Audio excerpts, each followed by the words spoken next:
I didn't think I was ever going to be shot down. That's stupid to say that, but you know, you just feel like it's not going to happen. It'll never happen to me. It'll happen to them, but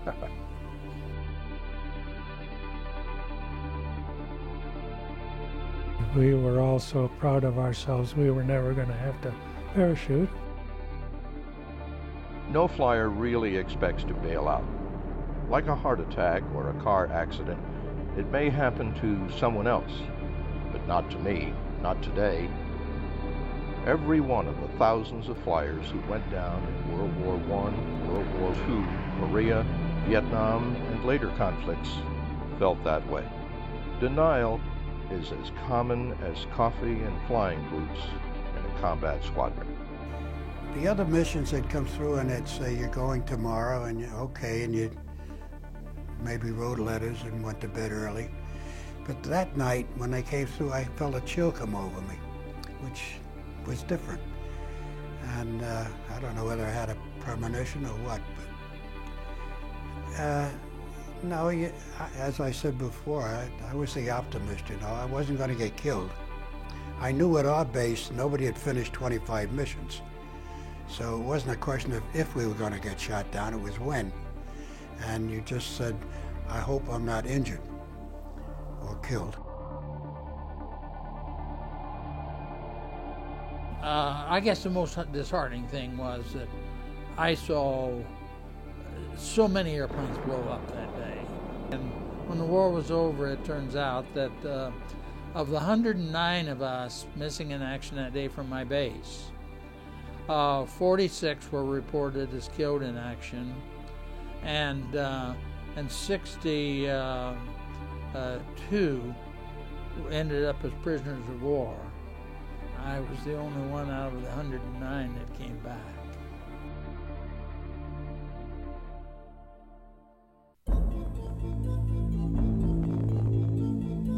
Like the tradition of denial, important human elements in the experience of a downed flyer have remained much the same over time. And World War II provided a wealth of information about dealing with that experience. In the European theater alone, thousands of service members, mostly flyers, found themselves behind enemy lines and returned successfully without being captured. Almost all of these successful evaders benefited from the networks of underground helpers. These networks, or escape lines, were already in existence by the time the United States entered the war, thanks to efforts of the British Intelligence Service and to the courage of thousands of citizens in Nazi-occupied countries like Holland, Belgium, Poland, Yugoslavia, and France. Among these lines were the Shelburne Line, headed by Canadian Lucien Dumais, the Comet Line, headed by 24-year-old Dédé Dujon of Belgium, the Pat O'Leary Line, headed by Albert Giris, a Belgian Army doctor, the Burgundy Line, headed by French officer Georges Brusin, and the Dutch Paris Line, headed by Dutch Army Captain John Henry Widener. Today, other networks in the form of helicopter-borne rescue teams often perform the work of the World War II underground. But the immediate human experience of a downed flyer has changed very little. Since World War I, in fact, flyers who have gone down behind enemy lines have had to cope with injury, loneliness, thirst, and urgent needs for concealment and navigation. Successful evaders in World War II faced those challenges during the hours, days, or months before an underground network took them in. And combat air crews of the future will share the same experience. Paul Kenny was a bombardier whose plane crash-landed in northern France after bombing a target in Germany. He successfully evaded the Germans for 81 days before being turned over to the Gestapo by a collaborator. A radio operator got a 303 through his arm. Now, it didn't break a bone or anything, but it was pretty bad. And he was scared to death. He was just a kid, my gosh. I don't even know if he was old enough to fly. But he started running toward the back of the door, pulled off the pins. You know how they come off when pulling the pins out of hinges. Pulled them off and attempted to parachute at treetop level. Well, we wrestled for a while. Got him settled down. I was sitting on his legs with a little hunting knife I carried, cutting away his suit so I could put a tourniquet on his arm. Worked out okay, except a 20-meter shell came in the back end, right through the whole rear end, exploded right in our face. He got ripped open from his collarbone to his crotch. Evasions in enemy territory usually begin with an injury. A NATO study shows that about 60% of aircrew members who have to bail out or crash land are injured by the time they get away from their parachute or wrecked aircraft. And nearly 100% of them experience injury or illness at some time before they are rescued. The same flak, missile, or gunfire that disables an aircraft may hit occupants as well and may cause a fire or explosion inside the plane. At 5:30 on the morning of June 21, 1944, Al Lee took off from a base in England as a B-17 navigator in the first shuttle bombing raid of World War II. His mission was to attack targets in Germany and then fly on to a secret base in Poltava, Russia. After bombing a German target, he was shot down over Poland. Taken in by Polish freedom fighters, he fought alongside them for over a month before meeting a contingent of the Russian army and being flown back to England. Sioux Fighter, 6 o'clock up, coming in. When we were attacked by the 109, the left inboard engine was hit, and then the inboard right engine was hit, and both were on fire. A cannon shell had torn open the bottom of the wing on the left side and had dislodged one of the fuel tanks. And in this attack, the plane finally wound up in a very violent flat spin. And just before I left the airplane, the airspeed was way over 250. And that was really moving in a B-17, and especially in a flat spin. And most of the men were thrown about the inside of the airplane. Some of them had small fragment wounds, and that. Of the 10 of us, 7 were injured in one way or another. 3 so badly they were taken prisoner. They could not escape from the Germans. But my pilot, in the holding the airplane so everybody could get out as best he could, was the last one to leave the plane, and it tore his right arm. The force of the motion of the aircraft pulled the wheel pulled forward and pulled his right arm out of the socket at the shoulder. And he was able to get out of the plane and open his chute and didn't remember anything until he was on the ground. The wall turret gunner took it the worst.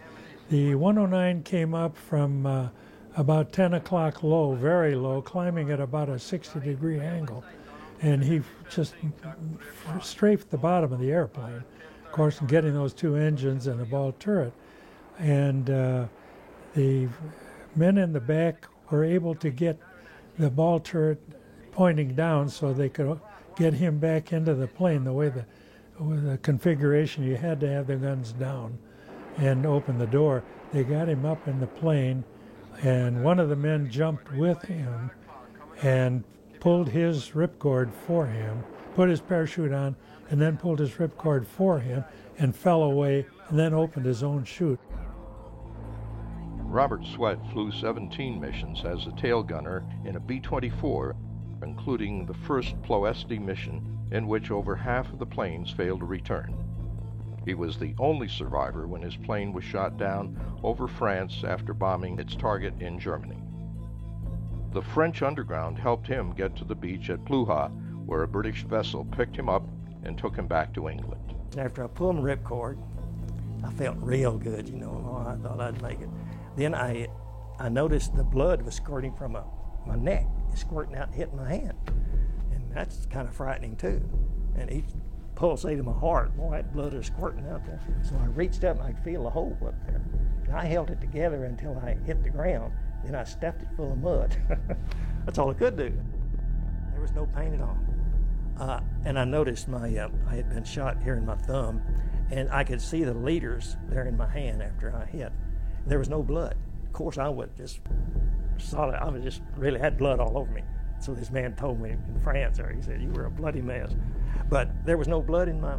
I guess I'd bled so much I didn't have any. I could see those white leaders in my thumb when I'd work it. It's about half severed, you know, and it's moving back and forth. But there was no blood. I think I was so frightened until I don't believe I've ever been any calmer in my life than I was up there before I even pulled the ripcord. I don't know how to explain it, but I really was. I was calm. And yet, when I told this before, when I hit the ground, I think I was as wet with perspiration as if she poured a gallon of water on me. So you can imagine what kind of strain a person is under. A plane in flight is, after all, a metal vehicle with interior and exterior protrusions traveling hundreds of miles per hour. So simply getting out of it often causes injuries to arms or legs. And rocket-propelled ejections involve a rapid acceleration that can cause back and neck injuries. Ed Miller was a 24-year-old B-24 pilot on his 5th combat mission when he bailed out over France after bombing a target in Germany. He landed near a radio station and spent 5 weeks by himself before the underground took him in. Like almost 90% of these successful evaders, he eventually escaped over the Pyrenees into Spain. They had told us, bombing a target, you're here, the target's here, and the Germans are going to put up a wall of flak in between. So just fly straight and level. The shortest distance is a straight line, and the bombardiers can aim better. So you looked ahead and you saw this big black cloud up there, and you say, okay, let's see if we come out the other side. Well, we lost one engine on the way in. We lost another engine over the target. And they also hit our oxygen system and the hydraulics. And the waist gunner was telling me he was sitting there with flak jackets around him, watching holes pop up through the wings. And I talked to one of the fellas later, and he told me that they bailed out through a hole in the floor because it was bigger than the window, so why bother going to the bomb bay? And now we were really a straggler, and we were off on our own, and we were just gradually losing altitude. We got hit again after leaving the target. We got another engine, got hit, and it was running, but not well. We probably lost a couple of cylinders. And then we flew about 2 hours, and we'd gotten down to about 13,000 feet.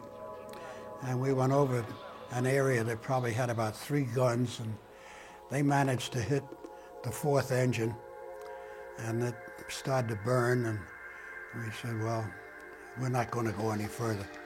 24 is not a glider. So, well, as I say, it was terrific turbulence. And then it broke out, and you end up flying, you're going with your head lower than your feet, and you're on your back. It seems to be where if you completely relax, and it's like standing on a hilltop with a gentle breeze going by. It's a very nice feeling. And actually it got boring in a way. I'd put an arm out to see what would happen, and all of a sudden I says, where's the ground? And uh-oh. And I opened the parachute and hit the ground. When I went down to the front hatch to go out, when I bailed out, our bombardier was still sitting in the nose. And so after all that attack, my first question was to go to him and ask him if he was all right or if he had been shot. And he said, no, I'm all right. And I said, you should have been gone. And he said, I'll follow you. And I didn't realize that I was looking at a man which was frozen with fear. And when he jumped, he never pulled his ripcord. The Dutch people found the body and reported that to me. And all of a sudden, I heard the top turret fire 2 short bursts, just brrr, brrr. And then FW-190s, of course, I found out later, hit us. I mean, they just poured those 20 millimeters right into the cockpit. And the whole plane just started mushing. There was a loud spewing sound. It, like you dropped all the flaps and landing gear, just kind of stopped, and everything had a tendency to move forward. And of course, I reached down for my chute, and my left arm I'd been shot in the head, it just useless.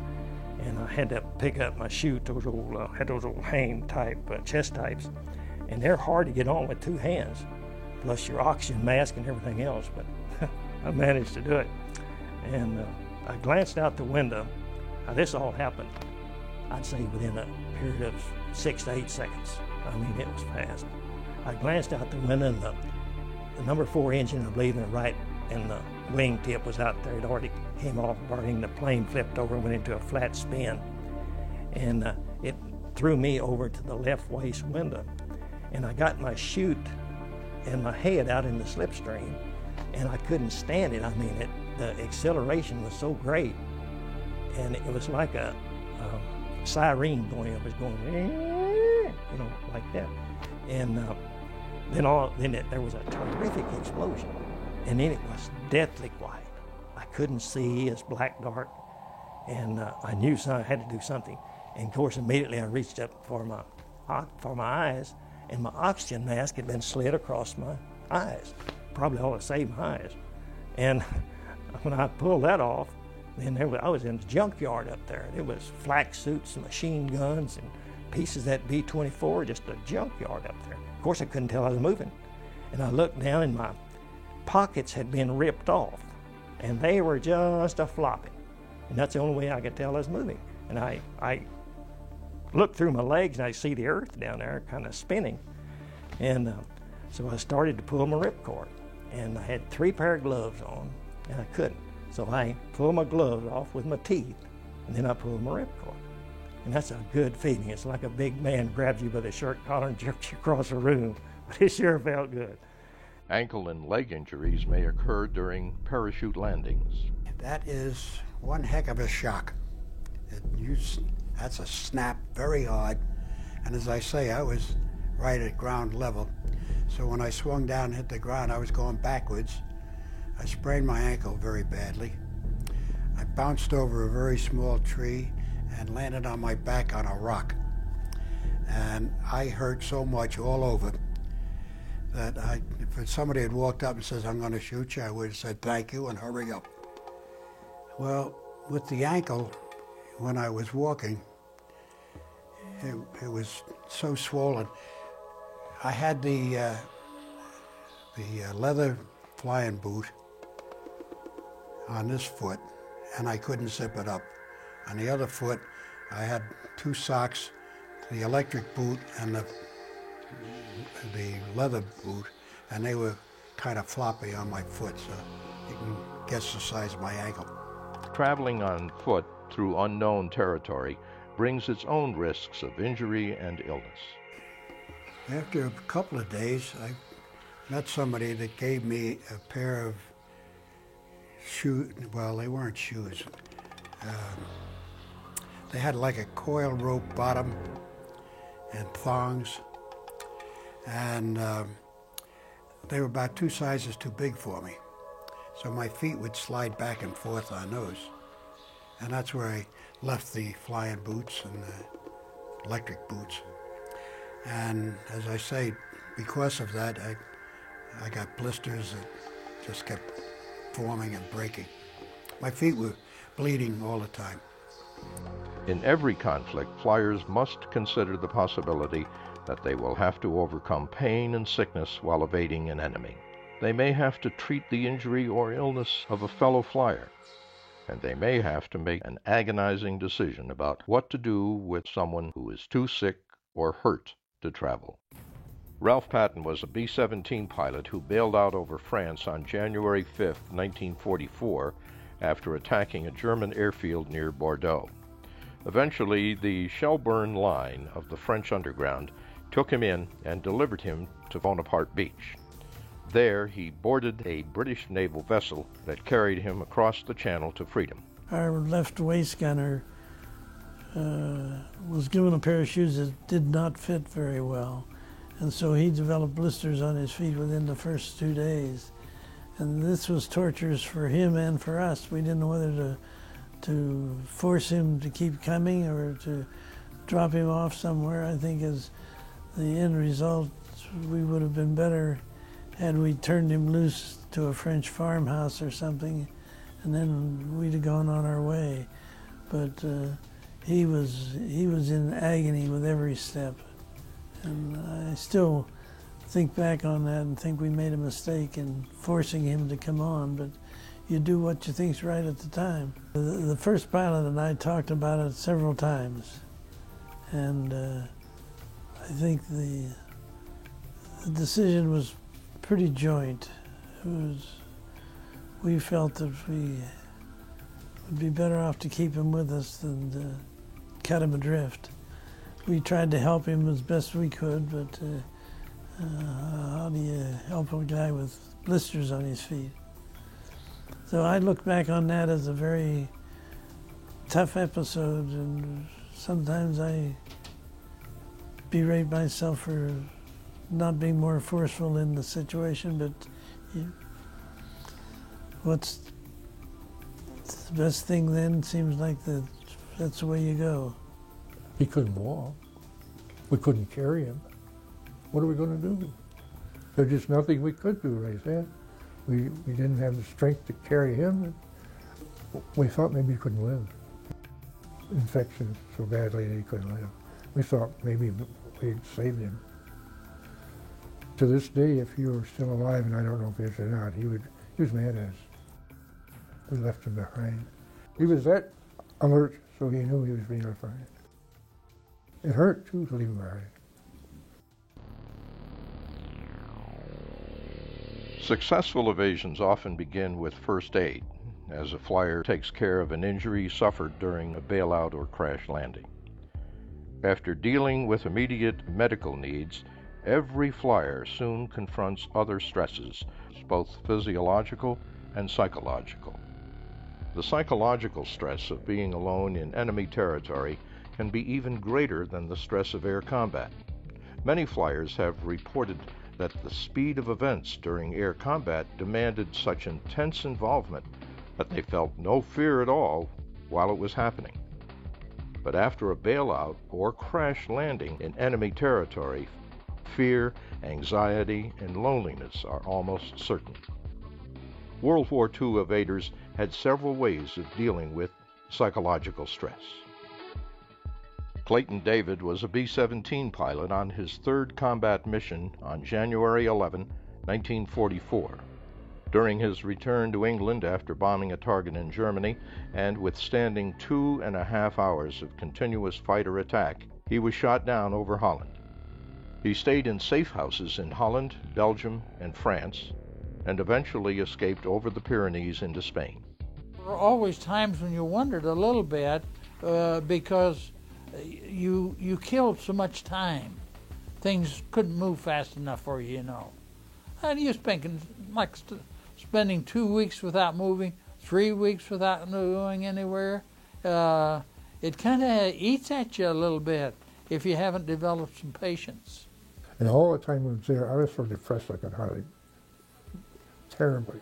But what I do, I could remember every mission, the type of bomb, whether it was 500-pound heavy, or if it was fragmentation or phosphorus, whatever it was. I could remember each mission right from beginning to end, where we went, how the hits were. Well, I kept thinking about my crew. I didn't see how any of them could get out, and that worried me more than anything else. And seeing Saunders, the gunner, on the other gunner, falling like that, you know, that you never forget something like that.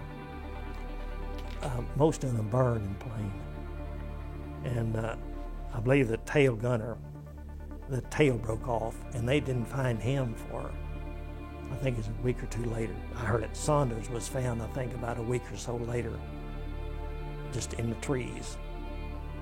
I'm sure, just free fall. Physiological stresses come from the body's continuing need for food, water, sleep, and protection from cold and heat. A fortunate evader may be rescued right away before exhausting the food and water in a survival kit, and before having to deal with the potentially deadly effects of fatigue or exposure to excessive cold or heat. But immediate rescue isn't a sure thing. Flight suits provide only limited protection against severe cold or heat. Survival kits may be damaged or lost during bailout, and in any case, they provide only a temporary supply of food and water. Successful evaders often have to find their own ways of dealing with basic physiological stresses, beginning with hunger and thirst. And you get thirsty, your throat gets very dry. And one thing that the RAF taught us was if you don't have water, take a handful of small gravel and put it in your mouth. This induces the saliva to flow. It fools your stomach into thinking you're going to eat. But that was many a day that was very good. You just were to the point where you thought you couldn't breathe anymore. You're being so thirsty. One of our men kept talking about being thirsty and needing a drink of water, and I think he talked himself into somewhat of a feeling that maybe he was going to die of thirst. And he finally reached a point where he would drink out of the stream. You don't know what hunger is.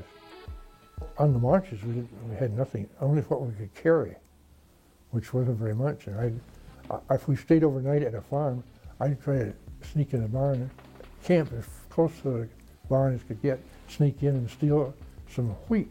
And usually they had a grinder there. It looked like a coffee grinder. I remember my granddad had one in the store. And we'd put the wheat in there and turn the wheel a few times, and it'd come out like mush or wheatina or something like that. And we boiled it down. It tastes pretty good. Most of the fellas lost a lot of weight, and psychologically, this was bad because we weren't used to the idea, hey, we don't get fed every day, 3 meals, and the concern about, well, am I going to get any more food?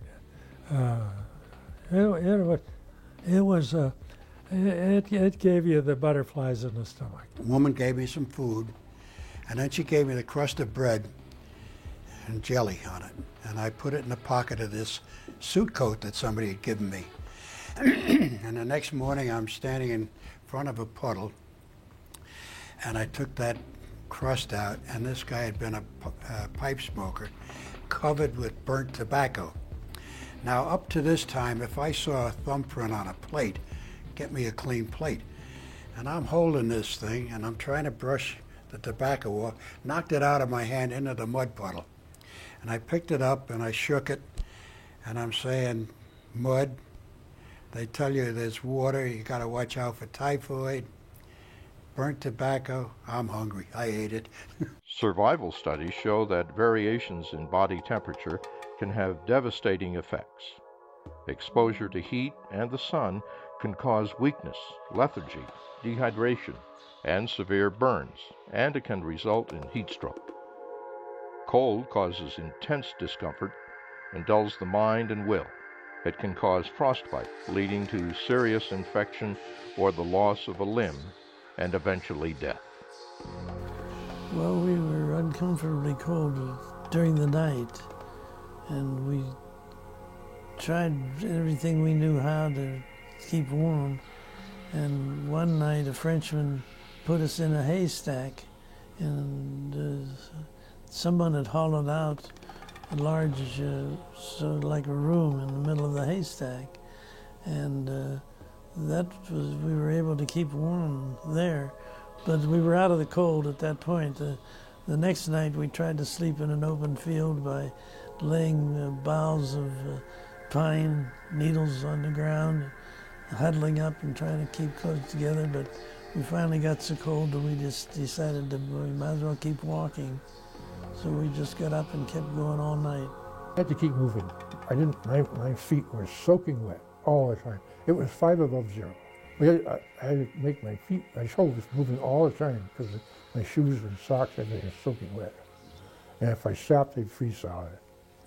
Well, the first night was pretty cold in the cowshed, and my shoes, our leather shoes don't turn water when you're walking in a couple of inches like those wooden shoes do. And so my shoes were pretty wet, my feet were wet, I couldn't get them dried up. And so I couldn't tolerate those cold feet. And so I was in this cowshed, and I laid down in a manger and covered it up with some hay. And being an old farm boy, I didn't mind cattle. And a big heifer laid down over there close to the close, and so I just took my shoes off and put them underneath of her, and got warm. That helped me. Yes, I was really miserable. There was ice everywhere. I'd covered up with icy leaves, and yes, it was. I was absolutely miserable. All I could do is work my toes and my hands to try to keep circulation. I could not. I was so weak I couldn't stand up. That was the most frightening part of the whole thing. I saw the man down there. I said, I'm going to get up now. It's dark enough. I couldn't get up. I simply didn't have the strength. Fatigue and sleep deprivation often affect survivors by limiting their abilities to plan and move, and by intensifying the effects of other stresses like cold, dehydration, and fear. The feet were getting worse, and as I say, I was sopping wet most of the time. I remember the night that I'd found a deserted house, had a concrete floor, and I said, oh, it's dry. I went in, but you'd ever lay on a wet concrete floor? That was worse. So I just got up and I'm walking through the mud. There wasn't a road even there. And I was just getting very tired. I had to crawl upstairs after that experience. I could not walk. Our last night, and this was the middle of April, and we were waist deep in snow. And we were above the clouds and struggling to get to the top of the mountains to start down into Spain. And we stopped for a rest, and the Spaniard said, not going on. He was completely out of it, said he couldn't make it. So at that point, I couldn't see leaving him on the mountainside. That would really hurt. And so I took one of these Benzarine pills, and with snow melting some water, I gave him one of them. And then Ken Shaver and I split the other one. And and this was a trying thing. And then after a while, we got him up, and we got him over. We didn't leave him out there. But you know, there were only half of us that got as far as the foothills of the Pyrenees that got through and into Spain. And many were recaptured. And there were fights, people drowned, all kinds of things happened. But many of them just physically gave up, and so they were usually recaptured. Successful evaders have to handle major psychological and physiological stress, and they have to do it in enemy territory in a way that avoids detection by the enemy. Concealment generally means using camouflage and finding a good hiding place. When I hit the ground, as I said, our instructions were to bury our chute. Well, I was going to bury my chute, and of course the ground was frozen and couldn't do that, so I knew I had to get out of there fast. And we came into just a little swale there with a group of trees. It's just kind of small trees. I guess it was 100 feet long, maybe it's 80 feet wide. And when we got to that, it's just kind of a briar patch. I dropped that piece and I dived into those briars. Boy, they were just scratching me, and I went right on into it. And I went down about halfway and cut across and came right out to the edge of it, and there was a little depression. So I just lay down and started throwing leaves on top of it to cover me up. And that's where I stayed all afternoon.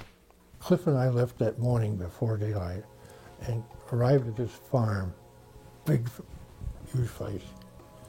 And we got in the barn, and it was full of bales of straw, stacked up. And we crawled way up on top, and by shuffling the bales around that were on the top, we could make a room there about maybe 7 by 7, 8 by 8. And we each had a blanket. We stayed there for 2 or 3 days. We had a little wine left too, that helped. In Paris, we got off the train and went into the subway, and got off the subway and went to a school area. This was a Catholic setup, and they owned a whole block. And they had schools, they had their church, and so forth in this. And they took us down into the basement of one of the school buildings, main building. And they generated their own electricity and so forth. And they were hiding us in a stairwell. The other 4 men were already there. And we hadn't been there but a little bit. And here we hear those German boots on the in the hallway above us. And they came, and a steel door, and they were going to come in, but the door was locked. And so the janitor that was escorting them said he didn't have the key. That got us around, and the door had a sign on it, "Stay out, danger high voltage, danger of death." Younger priest came in and told us that Father Superior and the janitor were being arrested, we had to get out. And so by two, we left. Next day, 4 of the 8 were arrested. 2, a pilot and his waist gunner, they got away, and they came across out of Normandy. Ken Shaver and I just kept walking straight south as far as we could. And we walked about 25 kilometers before it was dark enough we had to get off. During World War II, many evaders further disguised themselves with civilian clothes and false identification papers, even though they risked being shot as spies. They tried to dress us as inconspicuously as possible, but yet at that time in France, there were parts of uniforms from the military, clothes, old clothes from almost as far back as World War I. So anything goes, and nothing stood out in a crowd. So you were not real conspicuous no matter what you wore. This fellow that ran the bar was also a forger on the side. And I don't mean it as an occupation, I mean something he'd picked up. And he had, they broke into German offices and stole rubber stamps and copied them from back. And they had, everything was stamp legal, you know. They learned to sign names, so they were a good deal similar to the original, things like that. I had all those papers. We had a certificate de travail, which was a work certificate showing you were gainfully employed. Otherwise, you would be shipped off to Germany or Austria or some forced labor camp. And then we had a German certificate that permitted us to be in the coastal defense zone, because otherwise, what are you doing in this within X miles of the coast? We figured that if we were caught, that they would kill us. And also, we were told by the commandant, do not worry that the Germans will ever kill you. We will see to it that you're never captured because you're tortured. Somebody, each one of you, somebody has a bullet for you. So here I get goosebumps when I remember that.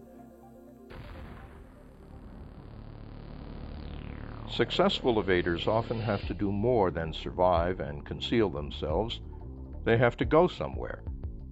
Whether the destination is a coastal area, a territory occupied by friendly forces, a national border, or a prearranged pickup point, both navigation and movement bring their own challenges.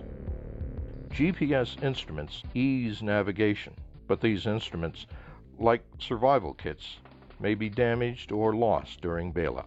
As far as I could tell, the most useful thing in there was a compass. And we had, I think in each kit there were 2 or 3 little ones, and ones you could hide and one that were bigger so that you could just, you could actually read them. But the little fellows were pretty tough to read. But generally speaking, you needed some kind of guidance. The map was of such a broad scale that the best map we had was given to us by the French natives, of people of the region. We'd come up with a map and point out directions where you were. Even though you had a language barrier, you still could communicate by pointing to a map and indicating where you wanted to go. So I felt that the maps in the escape kit were great for souvenirs. We gave them to the people that helped us. They were too detailed. If they were a little simpler, and we did draw maps, but they were just big cities we knew, and the rivers and like that. We had compasses that was in the escape kit. Oh, actually, they were part of our metal buttons on to hold up our pants. The flying suit was sheepskin, and they were heavy, and you couldn't just belt them. You had to have suspenders. But those buttons would snap off, and by arranging them in a proper way, it was a compass. I figured the only thing I can do is try and head south and try and get down across the Pyrenees. And I figured I can, if I walk, of course being January, of course it's dark most of the time. And I would say I will walk when people are going to work, and I can walk close to a group but not be part of it, and nobody will notice me. And then at night I could do the same as they were going home. And that was about the only plan I had, was head south. Movement increases the risk of detection and can be made exceedingly difficult by weather and terrain. I had a pair of shoes that had a crack across the sole, and every time I took a step it pinched the bottom of my foot, and I got so stiff from walking awkwardly that I could hardly stand up. The backs of my legs were just, muscles were just pulled out of shape, and that was pretty miserable because I couldn't get a pair of shoes that fit. We rode the train all night, and this man came through, and he told us the Gestapo was checking the cars above. We didn't have anything, no passports or no identification cards. And one boy had an old rusty knife. He said, "Here's what we're gonna do." He said, "You're over there on that side." He gave me that knife. He says, the one that comes in here, we're gonna grab him, we're gonna here, and the other one we're gonna give him, and you're gonna stab him. I had that old knife, and I had the whole, I'll tell you, I was scared. My hands were just sweating. I guess I'd have done it. I know I would. That's all we had. But thank goodness it never happened. I had never been on a train in Europe, and I didn't realize that they didn't take up the tickets till you got off and this kind of stuff. A lot of mistakes I made, but turned out all right. I had a fake passport, naturally. But when I got off the train at night in Venlo, and I thought the man would be checking passports. I didn't realize he would be taking up tickets. I got within 12 feet of this German soldier, and I realized that he was collecting tickets. Too late to go fishing in my pockets for a ticket at that point. And I had this fake passport in my hand expecting to show it. So I just used a brazen approach and flashed that in his face and walked on by. I guess they had so many people, Germans, riding on passes and so on, that he thought I was one of them. And then we went up on the street, and I went down and got on the subway, and we got pushed in, and I ended up standing on a German soldier officer's insteps. We're nose to nose, and he's glaring at me, and I'm trying to look innocent like I don't know I'm on his feet. and it was an express train. Seemed to go forever. But finally went to a station and I could back off, so now we're this far apart. And then he finally got off. And then when we got off, I told the Frenchman, I was standing on his feet. He says, good, he thought you were a Frenchman. During World War II, Allied evaders in Europe received help from several underground networks. But not all natives of Nazi-occupied countries supported the Allies. Instead, collaborators often turned Allied flyers over to the Nazis for handsome rewards, so evaders had to think twice before approaching a native. There were a lot of collaborators. You know, they could get several $100 for turning a guy in. I would stop, though, and I would pick houses, and I would say, I figured that anybody that had anything had to be a collaborator. So I'd go to a house where they looked poor and knock on the door, je suis Americain, and some would let you in, give you a little food. They told us not to go to the big houses. Those were often occupied by Germans, and that turned out to happen to us in France. And to try to approach people, if possible, your first contacts, do it where you're on a one-on-one and not outnumbered. The group that went across before we were supposed to go across out of the Dutch-Paris line, that group had a plant, and the individual, when they stopped to rest for the night, an individual went back, and so they Germans came up and they were armed and so on, and they killed several people out of that group. The guy spoke Oxford English. I mean, I thought he did. It sounded that way to me. And he was very congenial, very friendly, knew the people who were later executed. And he said, you're going to Paris, and I'm going to drive you all the way to Paris. Went to a roadblock. Took us right into Gestapo headquarters from there. After deciding to approach a native, an evader typically found it difficult to communicate. American flyers rarely spoke the language of the countries over which they flew. I couldn't speak French. If I could have spoken French, I would have given anything to. Well, I'd taken French in high school, but I passed with a 67. And I think she only passed me to get rid of me. And when I was in France and had to speak it, I got so I could speak it quite well. The first thing I did was approach a farm couple in whose farmyard I landed, and I couldn't communicate with them because I later found out that some of them didn't even speak French, they spoke Breton. No, I certainly didn't understand any Breton, but I didn't understand a word of French. But we didn't understand a lot of the things that were going on with in the community, within the people would gather in the schoolhouse and talk about us and talk about what was going to happen, and we really didn't understand.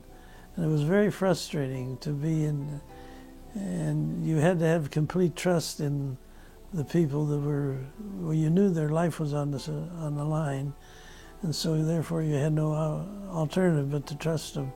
From the viewpoint of a native of an enemy-occupied land, the approach of what appeared to be an Allied evader was a fearful event. Nazi occupiers gave strict instructions that all Allied airmen must be captured and turned in at once, on pain of death. Underground members knew they faced particularly horrendous consequences if they were discovered. The announced punishment for them was to shoot all males in the household and send all females to concentration camps. Compounding the fear of discovery for underground members and other natives were the many moles, English-speaking enemy agents who impersonated downed flyers, infiltrated the underground, and turned hundreds of helpers over to the Nazis. The men were shot right on the spot, closest brick wall. The women were sent to Ravensbrück, which was a concentration camp for women. About half of them died there. If they helped me, they could be tortured, the whole family could be shot. Well, I hate to think of it, but I've heard so many stories. They would have probably killed the people that helped me or put them in concentration camps. And yeah, it was terrible. I just, yes, it would. They would. One boy told me that they had 16 boys and girls in that area, and they couldn't find. I don't know what it was, me or some of the others, but he said they lined them up and shot them. People don't realize how great the sacrifice was. The man, for example, that took me from Amsterdam to Venlo, he was later captured and apparently executed on the spot. No trial or anything. Yoko was captured later. They never knew for everything. She survived. But in the final analysis, for every one of us that got out of Holland, the people of Holland paid with 3 lives. Despite the dangers and their many losses, members of the underground continued to feed and clothe Allied evaders and escort them to freedom throughout the war. Successful evasion has always been difficult, and it remains so today. At one time or another, almost all evaders experience injury, sickness, loneliness, and fear. Food and water are usually hard to find, and evaders may go for days without sleep, while hiding in places that are bitterly cold or hot. Many become lost, and most eventually have to risk exposure by communicating with a native who doesn't speak their language and who may be an enemy collaborator. If evaders are caught in civilian clothes, they risk being shot as spies. Evading is no job for the faint of heart, yet thousands of flyers have shown it's a job that can be done. Openings for this job occur in almost every conflict, but you have to be ready because they come up without warning, and only heroes need apply.